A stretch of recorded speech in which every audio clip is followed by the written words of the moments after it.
श्री विष्णु भगवान की जय।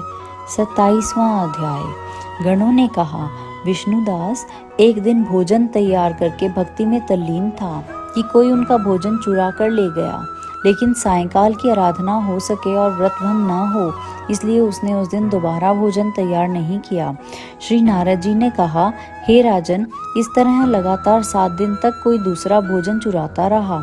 तब वह हैरान होकर सोचने लगा कि यह तो बड़ी विचित्र घटना है कि ना जाने कौन हर रोज मेरे भोजन को चुरा कर ले जाता है। फिर भी इस देवस्थान को छोड़ना नहीं चाहिए।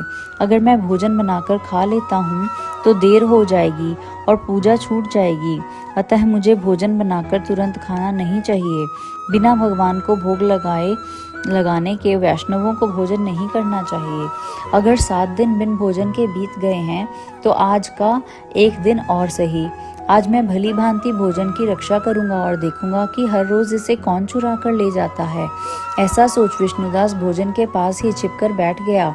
उसने थोड़ी देर बाद देखा कि वहां पर एक चांडाल आया जिसका शरीर अत्यंत दुर्बल था। उसके शरीर पर केवल चमड़ी ही चमड़ी दिखाई देती थी।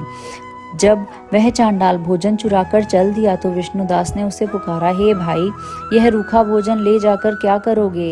घी भी लेते जाओ। ऐसा कहकर वह श्रेष्ठ ब्राह्मण आगे को बढ़ा।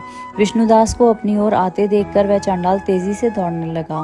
वह ब्राह्मण से डर गया, लेकिन निर्बलता के कारण दौड़ भी तो ना सकता था। अतः वह भूमि पर गिर पड़ा और मूर्छित हो गया। चांडाल को मूर्छित देखकर विष्णुदास लपक कर उसके पास पहुंचा और अपने वस्त्र से उस पर हवा करने लगा। और इसके बाद उसने जो कुछ देखा उसे देखकर वह आश्चर्यचकित रह गया। उसने देखा कि उसके सन्मुख शंख चक्र गदा पद्म पीतांबर धारी चतुर्भुजी रूप अलसी के फूल के समान वाले छाती में कौस्तुभ माला से सुशोभित साक्षात श्री भगवान विष्णु खड़े हैं। भगवान का दर्शन करके सात्विक भाव से मुक्त वह श्रेष्ठ ब्राह्मण उनकी स्तुति तथा प्रणाम कुछ भी न कर सका। वहीं पर सभी इंद्र आदि देवता भी उपस्थित हो गए और गंधर्व तथा अप्सराएं आकर गीत गान करने लगी और नृत्य करने लगी। ब्राह्मण उन्हें प्रणाम करने के लिए ही उतावला हुआ, त्यों ही वहां संपूर्ण देव गंधर्व और अप्सराएं आ गई। नृत्य संगीत होने लगे।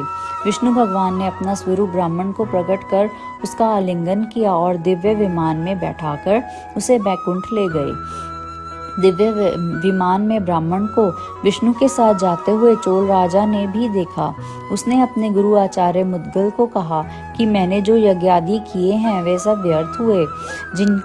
जितनी दान दक्षिणा मैंने ब्राह्मणों को दी वह असफल हुई। भगवान विष्णु के दर्शन नहीं हुए। विष्णुदास ब्राह्मण ने केवल श्रद्धा से भक्ति की और उसके प्रभाव से विष्णु भगवान ने आकर उसको दर्शन दिए।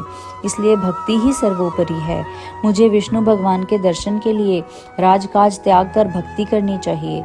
राजा के कोई पुत्र न होने के कारण उसने भांजे को राजगद्दी का अधिकारी बना दिया और आप विष्णु भगवान की भक्ति करने लगा। बहुत काल तक भक्ति करने के बाद भी विष्णु ने दर्शन नहीं दिए तो वह अग्नि कुंड में कूद पड़ा। अग्नि में प्रकट होकर विष्णु भगवान ने राजा को गोदी में उठा लिया और कहा कि मैं तेरे त्याग और भक्ति से बहुत प्रसन्न हूँ। उसका आलिंगन करके उसको दिव्य विमान में अपने साथ बिठाकर बैकुंठ लोक में ले गए। भगवान विष्णु ने अपने समान रूप वाले ब्राह्मण को पुण्यशील और राजा चोल को सुशील नाम देकर दोनों को अपना द्वारपाल बनाया। बोलो श्री विष्णु भगवान की जय।